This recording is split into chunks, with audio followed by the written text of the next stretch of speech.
It has been week 4 of my medical school journey. It was a wild week. So I had my first exam this week, and this past week, it went great. It was an anatomy. It was anatomy practical. So we went around to 60 different cadavers, and a certain structure was tagged, and we had to figure out what that structure was. It was actually a lot of fun, and I enjoyed it a lot. There is a lot that goes into that, a lot of strategy, and if you guys want to, I would be happy to make a video on that. We found out our scores. I did really well. I did a lot better than I thought I would do, and I will let you guys know what my score was in another video, just because I really want to kind of unpack that anatomy experience. But actually this week I want to cover a few topics that have kind of been circling in my social circles this week. So I'm going to tell you guys a quick story, and then I'll get right to it. And thank you for those of you that have just started watching. Thank you for watching That Med Life. It's a show about the life of real life medical students going through their first year medicine. So right now the program features me. I'm Joseph. I'm a first year medical student at a prestigious medical school in the Midwest. And this is my first year. This is my 4th week. So thank you for joining us. And please subscribe and stay tuned, because we will be featuring study tips, my own study tips that got me to where I am. Also, essay writing tips. It's also very important. It's very practical, and it's also a passion that I have. I love literature, I love reading, and I love helping people write good essays. So if you're interested in that and hearing about those topics and other ones like how to study for the MCAT or how to do well on the MCAT and strategies to overcome that exam, stay tuned. So coming right up today, I'm going to tell all of you how to get into medical school on your first try. Stay tuned.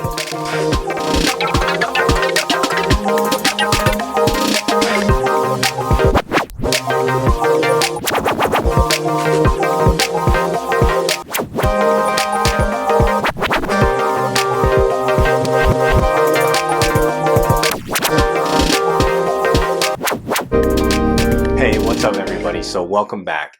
My week 4 medical school was jam-packed. I had an anatomy exam. I met a patient. I did my first patient interview. It was really cool. My standardized patient, I went through the whole patient history, and I conducted an interview. I basically did everything except do a physical exam. It was awesome. It was so awesome. I love my class, Essentials of Clinical Medicine, where we get to interact with patients and they teach you how to become a physician.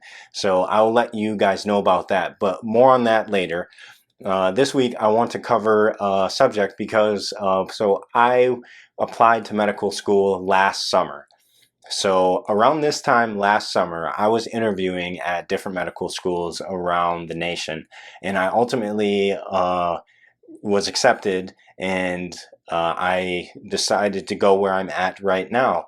And unfortunately, for a lot of my friends who also applied to medical school last year, they didn't get in, and they are having to apply again this year. And with my help, they're actually doing very well, and I think that they will get into medical school. And so I'm very happy to help them. But it also made me do a little introspection and think about the videos that I posting here on YouTube. And I was figured that a lot of people really could benefit from some of the advice that I've been giving some of my friends that are applying again this year.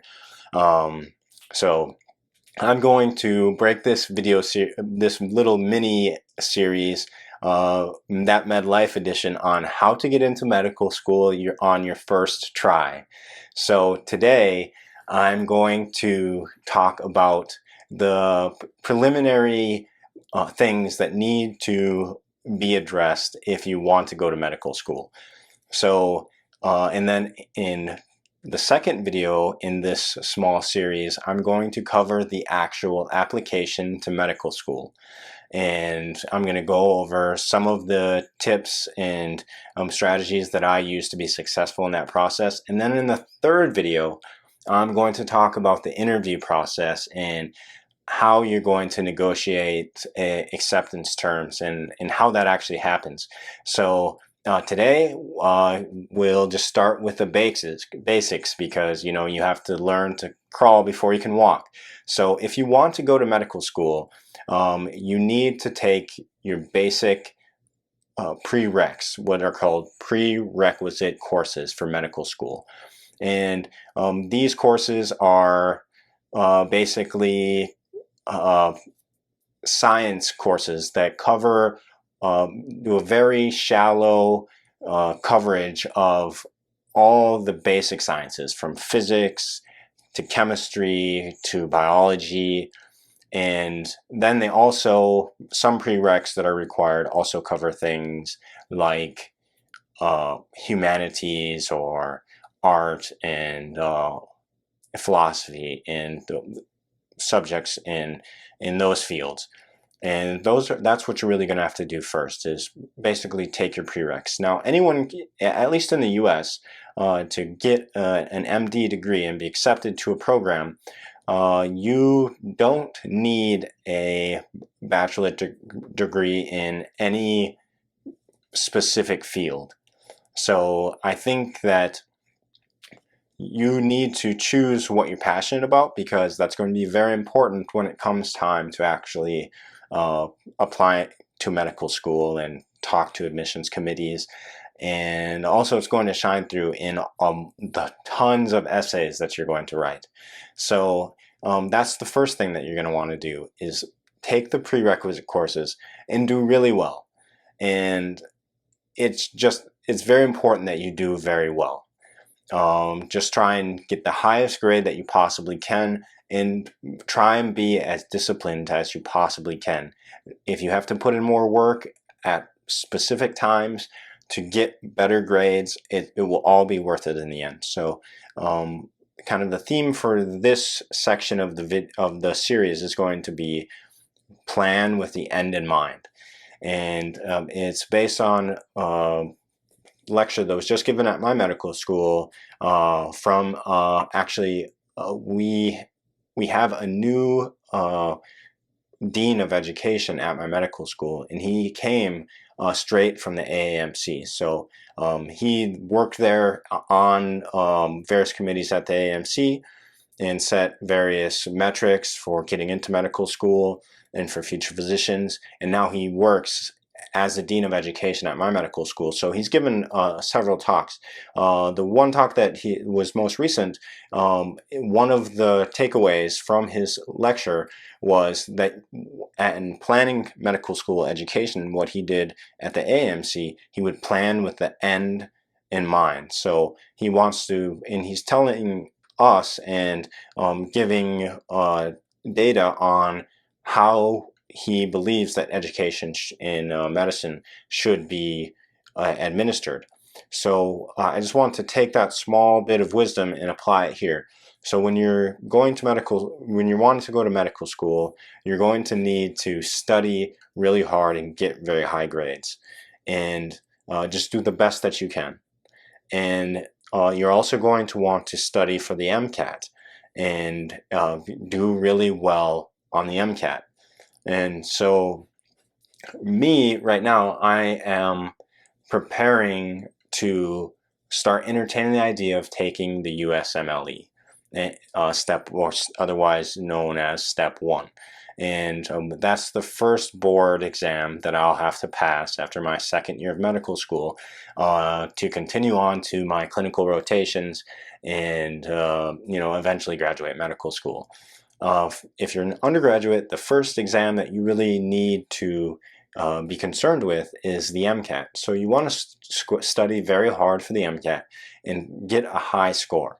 And I just want to let anyone know that if you didn't do as well as you have liked, or you feel that your metrics for your GPA and your science classes or your MCAT score are not very competitive, it's not the end of the world. And I know people, and I have friends who have been admitted to very good medical schools with not optimum scores in the MCAT or not very competitive GPAs.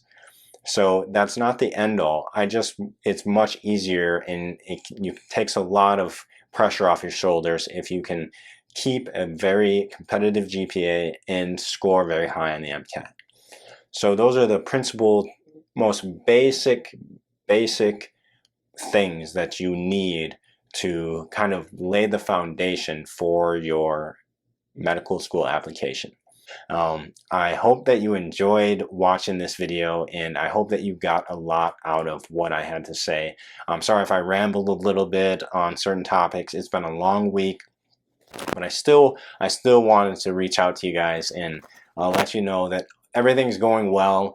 I did well on my first exam. I'll let you know. I have 2 more exams coming up. I'm going to let you know how I score on those 2 next week on week 5. So thank you for watching That Med Life. And please stay tuned, subscribe. If you have friends who are pre-meds, please tell them so they can stop by. And if you have any questions, please ask a question. I'm waiting for someone to ask me a question. I love to talk to people, so I'm very excited to engage with all of you, and I know you're watching. So anyways, next week it will be part 2, the AMCAS application.